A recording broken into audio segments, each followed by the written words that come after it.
Let's talk about friendships for a minute. Here's how you know if someone's your friend. A, you can tell them bad news, and they'll listen. They won't tell you why, you're stupid and why that bad thing happened to you and how something worse happened to them once and, derail the whole conversation. You can actually tell them bad news and they'll listen. So that's a good thing. And then, this is a weirder thing, you can tell them good news and they'll help you celebrate. And that's a really good way of deciding who you should have around you, because if you have someone around you, something good happens to you, and you're kind of afraid to even admit it because, God, something good happened to you. It's like, you let that be known and it'll certainly be taken away. So, you come out and you sort of tell someone half-heartedly that something good happened to you, and they give you a whack and then talk about, the great thing that happened to them 3 years ago, or worse, the great thing that happened to someone that they knew 3 years ago. It's like, go away from that person. Not helpful to you, and they're not helpful to themselves either.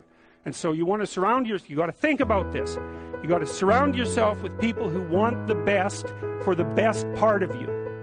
You can hang around with weasels and losers that are trying to pull you down to justify the fact that they're spiraling downhill as well.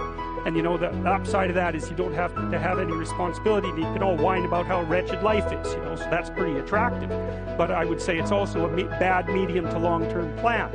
And so it's acceptable and desirable to try to surround yourself with people who are facilitating your development.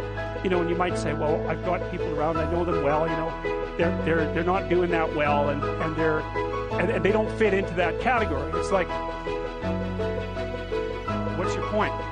What are you going to do with them? Exactly. If they'll listen and cooperate with you and move towards a better future, great.